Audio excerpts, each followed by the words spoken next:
নমস্কাৰ মই ভাস্কৰদিপ্তা আপোনালোক সকলোকে স্বাগতম জনাইছো মোৰ অনুষ্ঠান ভাস্কৰদিপ্তাৰ মুখামুখিলৈ বহু দিনৰ বিৰতিৰ পাছত আজি আমি পুনৰ আপোনালোকৰ মাজলৈ এটা ভিডিঅ' আগবঢ়াই দিব বিচাৰিছো আজি মই উপস্থিত আছোহি নামৰূপৰ ডিএছপি ছাৰ নৱকুমাৰ বৰাৰ ছাৰৰ চৰকাৰী বাসগৃহত আজি ইয়াৰ পৰাই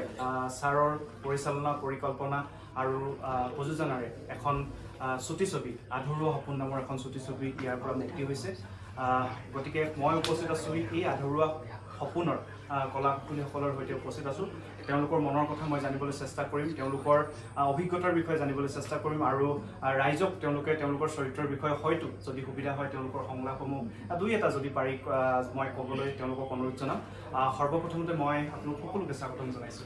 আৰু শুভেচ্ছা জনাইছো আপোনালোকৰ আজি যি আধৰুৱা সপোন শুভমুক্তি হৈছে ৰাইজে মৰম কৰক আশীৰ্বাদ কৰক আঁকোৱালি লওক আপোনাৰ পৰিচয়টো মই জানিব বিচাৰিম নমস্কাৰ মোৰ নাম শ্ৰী নৱনীতা বৰা মই এই সপোনৰ আধৰুৱা সপোনৰ মই মোৰ মাকৰ চৰিত্ৰত অভিনয় কৰিছোঁ মোৰ নাম মনিকা মানে ছবিখনত আপোনাৰ নামটো মনিকা আপোনাৰ এই চৰিত্ৰটোত অভিনয় কৰি কেনেকুৱা লাগিছে বহুত ভাল লাগিলে এটা সম্পূৰ্ণ দুখীয়া মোৰ চৰিত্ৰ মই মাকৰ ৰোল কৰিছোঁ আৰু মোৰ ছোৱালী এজনী আছে মোৰ মানুহজন ঢুকাইছে তাৰমানে এক্সিডেণ্টত ঢুকাইছিলে তাৰপাছতে এতিয়া আৰু ৰাজ্যটো দেখিছে আপোনাৰ ওচৰলৈ আহিছোঁ আপোনাৰ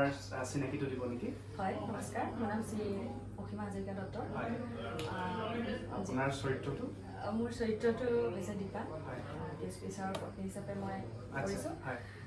ৰাইজে দেখিবই যিহেতু মই সবিশেষ ক'ব প্ৰয়োজনো নাই বুলি ভাবোঁ যিহেতু অলপ ছাছপেন্স থাকিলে ভাল নিজে চাই মানে যিখিনি মানে সুখ অনুভৱ কৰিব মই কৈ দিলে সেইখিনি নাপাব আচলতে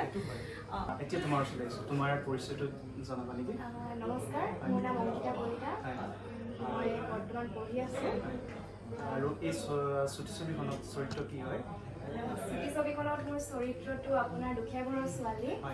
নামটো হৈছে মমি চৰিত্ৰটোত অভিনয় কৰি কেনেকুৱা লাগিছে অভিনয় মানে মোৰ ক'ব গ'লে দুখীয়া চৰিত্ৰবোৰ কৰিয়ে ভাল লাগে আৰু মোক মানে সেই চৰিত্ৰবোৰৰ লগতে বেছিকৈ মানে মেটচ কৰে মানে তুমি আগতে অভিনয় কৰিছা মই আপোনাৰ ষ্টেজত কৰিছোঁ মানে মঞ্চত তাৰপিছত আকৌ এক্টিং চিৰিয়েলতো কৰিছোঁ তেনেকৈ আৰু এই ছবিখনৰ তোমাৰ চৰিত্ৰটো কিবা এটা সংলাপ এই মুহূৰ্তত আমাৰ দৰ্শকক ক'ব পৰাকৈ মনত পৰিছে যদি একো অসুবিধা নহয় বেয়া নাপায় নোপোৱা যদি ক'ব পাৰিম মা অ' মা বেগটো চাই দেচোন চেণ্ডাল দেখোন এৰি আছে ধন্যবাদ এয়াই আশা কৰোঁ ৰাইজে আঁকোৱালি ল'ব খুব সুন্দৰ অভিনয় কৰিছে খুব কষ্ট কৰিছে এই ছুটি ছবিখনৰ লগত জড়িত প্ৰত্যেকগৰাকী ব্যক্তি প্ৰত্যেকজন কলাকুশলীয়ে খুব সুন্দৰভাৱে খুব কষ্টৰে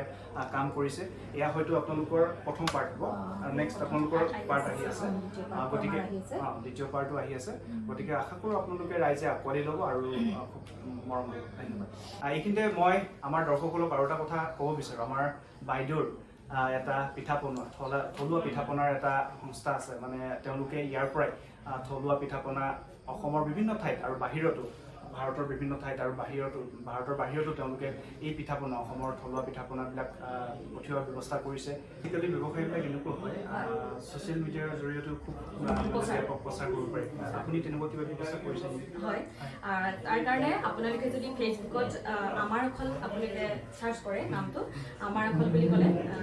নিশ্চয় পাব পেজটো পাব লগতে আপোনালোকে যদি গুগলত মাৰে আমাৰ অকল বুলি তেতিয়া গুগলতো অলৰেডি গুগলে ইতিমধ্যে আমি গম নাপাওঁ গুগলে ইতিমধ্যে আমাৰ গোটেই সম্পূৰ্ণ সেই ডিটেইলছখিনি লৈছে আৰু চাৰ্চ কৰিলে পাই যাব নিশ্চয় দৰ্শকে নিশ্চয় গম পাইছে যে এগৰাকী ব্যৱসায়ীৰ ক্ষেত্ৰত ৩০০ টকাৰ পৰা আৰম্ভ কৰি বৰ্তমান ৰাইজৰ খুব বেছি মৰম পাইছে আৰু অসমৰ বিভিন্ন ঠাইত আৰু ভাৰতৰ বিভিন্ন ঠাইত তেওঁৰ পিঠা আমাৰ অসমৰ অসমীয়া থলুৱা পিঠা তেওঁৰ সমাদৰ পাইছে ৰাইজে বিশেষকৈ জোৰোণৰ থালি বুলি কৈছোঁ মাজতে কৈছোঁ বিশেষকৈ জোৰোণৰ যিখন থালি বিয়াৰ কাৰণে নিয়ে সেইখন আমাৰ বহুত জনপ্ৰিয় আচ্ছা নিশ্চয় মই কেতিয়াবা যদি সুবিধা হয় মোৰ ইউটিউব চেনেলৰ জৰিয়তে আমাৰ বাইদেউৰ যিখন বিপণী মই নিশ্চয় আপোনালোকক দেখাবলৈ চেষ্টা কৰিম ধন্যবাদ জ্ঞাপন কৰিছোঁ শুভেচ্ছা জনাইছোঁ অংকিতাক মই এটা কথা সুধিব বিচাৰোঁ তুমি যিহেতু ক'লা যে মই দুখীয়া ছোৱালীৰ চৰিত্ৰত অভিনয় কৰি ভাল পাওঁ বিগত সময়তো তুমি অভিনয় কৰিছা আৰু নতুন কিবা পৰিকল্পনা আছে নেকি তোমাৰ নতুনকৈ আপোনাৰ আহি আছে এখন ৰেঙনি চেনেলত আহিব আপোনাৰ কুঁৱলী হয়। যদুমণি.com আশা কৰোঁ সকলোৱে যাতে মৰম আদৰেৰে আশীৰ্বাদেৰে আদৰি লয়। আমি কথা পাতি আছিলোঁ আজি শুভমুক্তি হোৱা আধৰুৱা সপোন ছবিৰ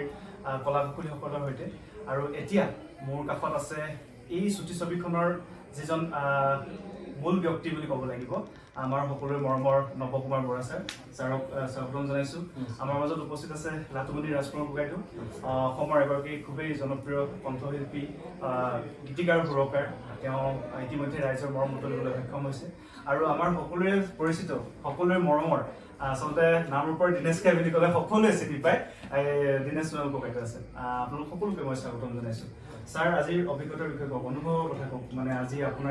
আপুনি যিহেতু যদিও এগৰাকী আৰক্ষী বিষয়া, সাংস্কৃতিক ক্ষেত্ৰখনৰ লগত আপুনি খুবেই ওতঃপ্ৰোতভাৱে জড়িত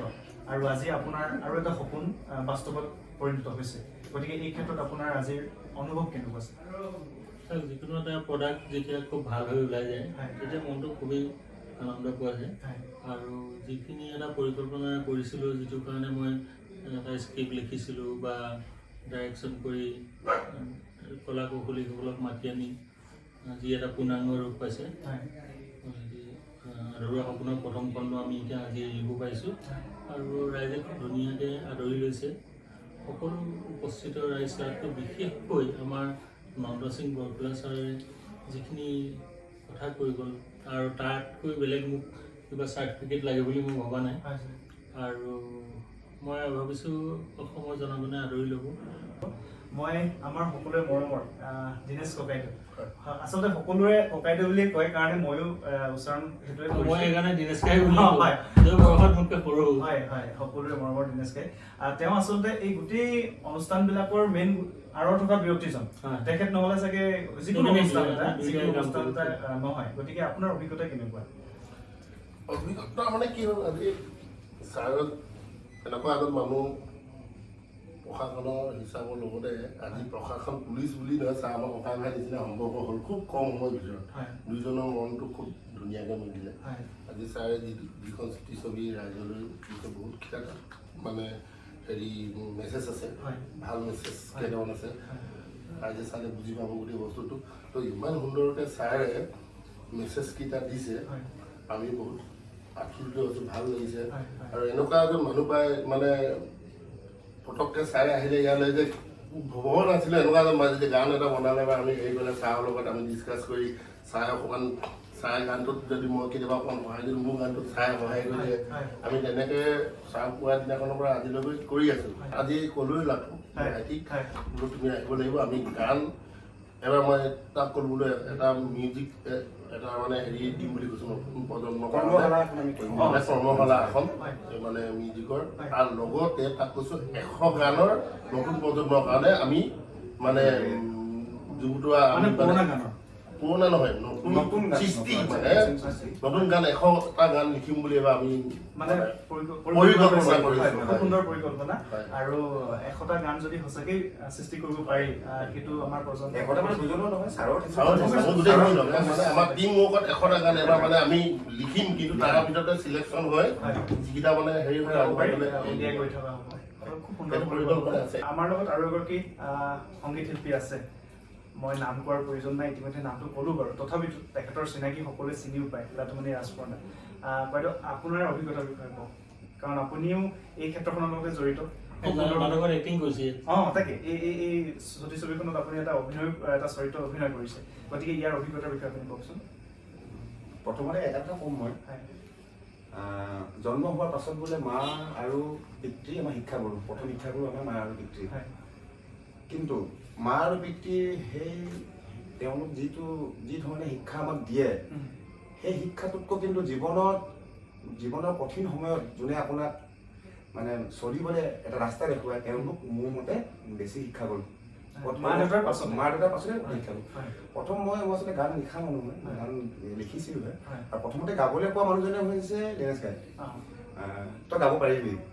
আৰু তেওঁ নিজে পজিটিভ মানুহজন, পজিটিভ কাৰণে আজি তেওঁ প্ৰতিষ্ঠিত আৰু তেওঁ বিৰাট আত্মবিশ্বাসটো ভাল আছিল। তাৰপিছত অভিনয়ত মই শূন্য,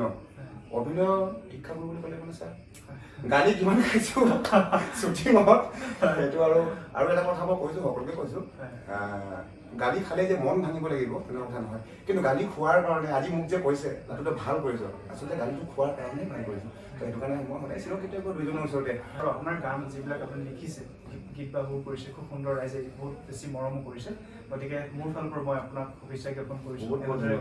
ৰাইজলৈ উপহাৰবিলাক দি গৈ থাকক বৰ বেছি দেৰি নকৰোঁ ছাৰক যিহেতু পাইছোঁ আজি ছাৰৰ আৰু এটা কথা মই সুধিবলৈ খুব বেছি মন গৈ আছে মই যেতিয়াই আপোনাৰ ফেচবুক পষ্টত পালোঁ যে বৰ্তমান এই সময়ছোৱাত মানে এনেকুৱা এটা হৈ আছে আমাৰ নৱপ্ৰজন্মৰ ক্ষেত্ৰত বোকা নৃত্য এটা খুব বেছি প্ৰচাৰ হৈ আছে মানে ইমান বেয়াকৈ প্ৰচাৰ চলিছে এই ক্ষেত্ৰখনে এই বোকা ডান্সটোৱে আমাৰ অসমীয়া সমাজক কি ফালে লৈ যাব আৰু এই ক্ষেত্ৰত প্ৰথম আপোনাৰ পোষ্ট পালোঁ যে আপুনি ৰাজগড়ত জুবিন গাৰ্গৰ অনুষ্ঠানত জনপ্ৰিয় কণ্ঠশিল্পী জুবিন গাৰ্গৰ অনুষ্ঠানত আপুনি ইয়াৰ বিৰোধিতা কৰিছিল যে মই আইনগতভাৱে ব্যৱস্থা ল'ম গতিকে এই ক্ষেত্ৰত আপোনাৰ মতামত কি হ'ব বাৰু চাওক আমি সংস্কৃতিটো আমাৰ অসমীয়া সংস্কৃতিটো বৰ সুন্দৰ সংস্কৃতি তাক আমি কোনো কাৰণে বেপেৰুৱা কৰিব নোৱাৰোঁ আমাৰ মূল দায়িত্বই হ'ল কাৰণ এতিয়া আমি 60 বছৰ ওচৰৰ পাজৰৰ মানুহ আমাৰ দায়িত্ব হ'ল যে আমি সংস্কৃতিটো কেনেকৈ মজবুত কৰি ৰাখিব পাৰোঁ সেইটো দৃষ্টিয়ে কাৰণ বোকা ডেন্স কোনো আমাৰ বিহুৰ লগত সম্পৰ্কিত বস্তুৱেই নহয় গতিকে বোকা ডেন্স বুলি নহয় কেনেধৰণৰ যিমানবোৰ অপশক্তিৰ দ্বাৰা পৰিচালিত সংস্কৃতি আমাৰ মাজলৈ আহে সেইখিনি উফৰাবলৈ আমি প্ৰত্যেকে দৃঢ়প্ৰতিজ্ঞ আৰু সেই ক্ষেত্ৰত পদক্ষেপ হিচাপে প্ৰথম পদক্ষেপ হিচাপে মই লৈছোঁ আৰু মোৰ ছাত্ৰীজনক মই বোকা ডান্স হ'বলৈ দিয়া নাই আৰু ভৱিষ্যত দিনত তেনেধৰণৰ বোকা ডান্স বুলিয়ে নহয় সংস্কৃতিক আঘাত কৰিব পৰা কোনো ধৰণৰ কামেই হ'বলৈ দিয়া নাযাব ধন্যবাদ জ্ঞাপন কৰিলোঁ আপোনালোক আটাই তিনিজনলৈ ইমান ব্যস্ততাৰ মাজত আপোনালোকে মোক সময় অকণমান দিলে আৰু আজি এই শুভ মুহূৰ্তত শুভ দিনত আপোনালোকৰ যি আধৰুৱা সপোন এই আধৰুৱা সপোন পূৰ্ণ হওক আৰু ইয়াৰ যি পাৰ্টকেইটা আছে সুন্দৰভাৱে আৰু ৰাইজলৈ আগবঢ়াই দিয়ক মই মোৰ ফালৰ পৰা আন্তৰিক শুভেচ্ছা জ্ঞাপন কৰিছোঁ এয়াই আছিল আমাৰ আজি বিশেষ অতিথি নৱকুমাৰ বৰা ছাৰ সকলোৰে মৰমৰ দীনেশ ককাইদেউ আৰু মৰমৰ লাটুমণি ককাইদেউ মই মোৰ ভিডিঅ'ত ইতিমধ্যে আপোনালোকৰ আগত দেখুৱাবলৈ চেষ্টা কৰিছোঁ যে আধৰুৱা সপোনৰ এই কলাকুশলীসকলে কিদৰে তেওঁলোকে কষ্ট কৰিছে আৰু কিদৰে তেওঁলোকে এই চৰিত্ৰটোকেইটাৰ লগত এই অভিনয় ক্ষেত্ৰখনৰ লগত এই নাটকখনৰ লগত তেওঁলোকে জড়িত হৈ পৰিছে আশা কৰোঁ ৰাইজে খুব সুন্দৰভাৱে আঁকোৱালি ল'ব মৰম কৰিব ধন্যবাদ জ্ঞাপন কৰিছোঁ তোমালৈ ধন্যবাদ থাকিল ধন্যবাদ ইমান দূৰৰ পৰা আহি আমাৰ লগত এই অনুষ্ঠানটোত অলপ মনোবল বহুৱাবলৈ ধন্যবাদ ছাৰ ধন্যবাদ জ্ঞাপন কৰিছোঁ